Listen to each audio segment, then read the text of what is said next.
Hi, ഇത് എൻ്റെ ഒരു പുതിയ അഡീനിയമാണ്. അത് പ്രൂൺ ചെയ്തിട്ടൊന്നുമില്ല, നല്ല വലുതായിട്ട് അങ്ങ് വളർന്നിട്ടുണ്ട്. നല്ല മെറൂൺ കളറാണ് ഇത്.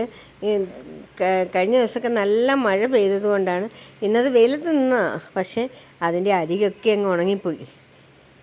ഉണങ്ങിയെന്നാണോ, കത്തിപ്പോയി എന്ന് പറയണം, കരിഞ്ഞുപോയി. ആ പരുവത്തിലായി. പക്ഷെ നല്ല ഭംഗിയായിരുന്നു. മൾട്ടിപെറ്റലാണ്. നല്ല രസമുള്ള ഒരു അഡീനിയൻ ചെടിയാണ്. അതാ അതിനൊക്കെ ധാരാളം മൊട്ടുകളും ഒക്കെ ഉണ്ട്. ഒരു ഫ്ലവർ ആയതേ ഉള്ളൂ. നല്ല പൊക്കത്തിലാണ്. ഇനി ഇതിനെ പ്രൂൺ ചെയ്ത് ചെറുതാക്കുകയൊക്കെ വേണം. നല്ല വലുപ്പത്തിലാണ്. ഇവിടെ ഞങ്ങൾക്കൊരു വിശേഷമുണ്ട്. ഞങ്ങൾക്കൊരു പട്ടിക്കുഞ്ഞുണ്ട്. ടോജോ എന്നാണ് അവൻ്റെ പേര് കേട്ടോ. ബീഗിൾ ഇനത്തിൽപ്പെട്ടതാണ്. വേണ്ടേ, അത് ഞാനിങ്ങനെ കാട്ടിത്തരാം. അതാ നോക്കി. ഹായ് ടോജോ, ടോജോ, ടോജോ കുട്ട, ഇങ്ങോട്ട് നോക്കിയേ. അവനെ ഒരു 50 ദിവസമായി കാണും. ഒരു 50 ദിവസമൊക്കെ ആയി കാണും. പക്ഷേ അവൻ ഭയങ്കര കടിയനാണ്. ബീഗിളാണ് ഇനം.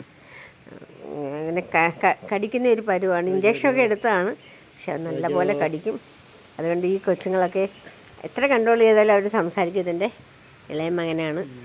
എൻ്റെ വീഡിയോഗ്രാഫറും ഒക്കെയാണ്, എഡിറ്ററും ഒക്കെ ആയിരുന്നു. അതുകൊണ്ട് ഇപ്പോൾ അവൻ ഇവിടെ ഇല്ല, ചെന്നൈയിലാണ്. ഇപ്പോൾ ഈ നിൽക്കുന്ന വീട്ടിൽ ഓണത്തിന് വന്നതാണ്. അല്ലാതെ വേറെ വിശേഷമൊന്നുമില്ല. നമ്മൾ നമ്മുടെ പൂവിലോട്ട് തന്നെ തിരിച്ചു പോകുന്നു. ഇതിൻ്റെ അരികൊക്കെ ഇങ്ങനെ കരിഞ്ഞു പോയതാണ് കേട്ടോ. ഡിസൈനൊന്നുമല്ല, പക്ഷേ നല്ല ഡിസൈനായിട്ട് തന്നെ നമുക്ക് തോന്നുന്നുണ്ട്. പുറകിലത്തെ എത്തിൽ നോക്കിക്കേ.